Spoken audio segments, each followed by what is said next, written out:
Questions for you? We'll open up front left. Mitch? Urban, you're getting great production from receivers this year. It's the same guys as last year. Have some of them developed that much, or is it just that Dwayne's thrown to the net? Combination of both, but those guys really have developed. You think how far Terry McLaurin and Paris and Johnny Dixon was, if I remember right, in January, he wasn't sure he was going to play anymore, just because of the knee issue, chronic knee issues that he was dealing with. So, combination of both, but you can't look past that development. Far left. Lori? Coach, we've talked a lot about how all the injuries you've faced have affected you on game day. How much of an impact has it had during practices? Are these guys that would normally be sitting because of your Ryan Shazier rule, or has it really affected your impact on practice days? The Ryan Shazier rule, that's a great one. In case there's some new people in here, the Ryan Shazier rule is the mental reps instead of competitive reps, so very good, Miss Lori. We have some of that. You have that anytime you're into week 7, week 8, whatever it is, you have some of that you're dealing with. So it does impact practice quite a bit, to be honest with you. It's when you start, scout teams start getting watered down because you took your redshirt guys or potential redshirt guys and now move them into those backup roles. So that just the trickle down effect takes place this time of year. Third row left. Dan? Urban, what are the biggest ways in which you've seen Brian Hartline grow as a coach from the beginning of the season to where he is now? Well, he was here for a year before, and he's very good technically, obviously, because that's how he's made a living for quite a while in the NFL. Where he's improved is the tactical part, which is that goes on in that room there. So he's made much improvement there. Is there anything specific he's brought to those wide receivers that have helped lead to that development you talked about before? Oh yeah, instant credibility, knowledge, play the game. Yeah, I love him. He's doing a great job.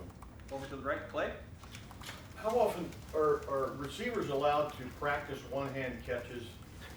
Is that practiced, or is that just developed over time, or is it a guy just stick his hand out? Oh, that's what I found. Or has Chris Carter just handed that down over the years? Well, I've never been asked that before. Guys practice it. Guys have fun with it. Guys, sometimes you're caught in that situation. I've never seen more one-handed catches than in recent years. I think ever since that was a great NFL player made that. What was his name? Oh, yeah, great player. But yeah, they practice it all the time, and it's more having fun. You don't go out and practice one-handers, but you get caught in those situations, and I see them work on it. Over here to the right. Austin? Urban, it seems like the last couple of weeks you've started mentioning Tyreek Smith's name more. Is there more urgency now, or now that Nick is definitely not coming back, to get him going? Sure, but Nick hadn't been with us since really week 2 or whatever it was, week 3, I believe. But Tyreek's just getting better and better and better. He's got a great future. Great future. What does it take for somebody that's in their first year? I know he's not going to replace Nick or any of that stuff, but to get out there and play 20, 25 snaps at defensive end, be in the trenches as a true freshman. Yeah, that's unusual as a true freshman to play offensive or defense line. That doesn't happen very often. Obviously, Nick did it, and we've had some guys do it around here. But Tyreek's a very gifted guy. The thing he has also, very mature, very intelligent guy. Right next door. Tim? Yeah, Urban, when you lose a guy like Nick and he's gone now and stuff, but do you address the team as in, because anybody can worry, can wonder about, a guy coming back through the door, maybe helping them, but that era is over. You understand what I'm saying? I mean, do you address your team in that regard? That We have conversations. Lost, I don't know. I don't like to share what I do things with the team, but we have conversations. But you personally, is that the way you have to look at it as a coach that is now moving on? Is that how I have to look at it? Yeah. In other words, he's not coming back, so to speak. Yeah, that's the way we all look at it. And, I will say this, that Nick Bosa and Joey and the Bosa family from day one, they walked on this campus. They're great people. They have done so much for this. So we all love them to death and wish them well. And one other thing, when I say Jeff Brom, what comes to mind? Is he a great schemer? How would you describe him to somebody from an offensive standpoint? Very aggressive and creative. Right next door. Bill?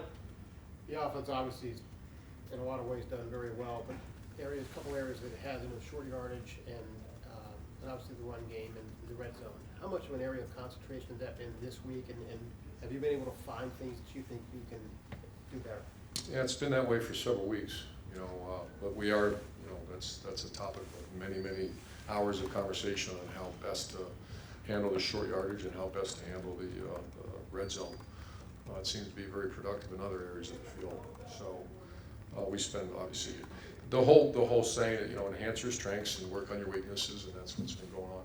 It's been asked before, the Tate Martell, is that a possibility that he Sure. can use? Yes.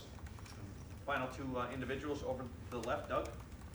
Urban, in general in the red zone, I know you guys have red zone packages or that kind of thing, but with a quarterback like Dwayne, when you're running this kind of offense, how different do you want your plays in the red zone to be, and how much is it like, well, you know what, it worked at midfield, it'll work down here, you know, how much is it kind of It's the same stuff? complete, good question, Doug. It's just that the whole field condenses, and you don't have the vertical stretch, obviously, down there, so it's a much different game. And we work a lot of it, and it's very, you know, we're not the only people that have some issues down there. You know, the single lane style of football is still a very productive way of when you get down. That's why I see some people do the wildcat, et cetera. But throwing, you gotta be creative, and you gotta, you know, be very good. And we at times are very good, and then at times we're not. But just a much different, you can't just say, let's do the same stuff you did out on the 40-yard line, to put it on the 6-yard line. It's just completely different animal down there. The whole coverage scheme changes, and there's no windows really. And final questions, second row, Ari. Urban, you talked a little bit about how Isaiah Prince has been one of the most improved players, but it seemed like he really struggled on Saturday. Gave up a few sacks, had some penalties and stuff. What did you see from him on tape? And when a guy that's improved that much seems to have a setback, how does that happen? What do you guys do when it does? Arguably had one of his better games early in the game, and then that 45 had a good couple plays against him, and he you know, he struggled, but he rallied back and finished well. So yeah, you know, that happens. You know, he moved on, and we had a great week of practice and back at it. Kevin said that you might have been living in the past a little bit mentally. Can that happen to a Kevin? line? Kevin Wilson, sorry, after the game. Well, I think, yeah, you just get frustration. You know, he's a much different player than he was 3 years ago. So it was frustration, if anything. And then one quick one.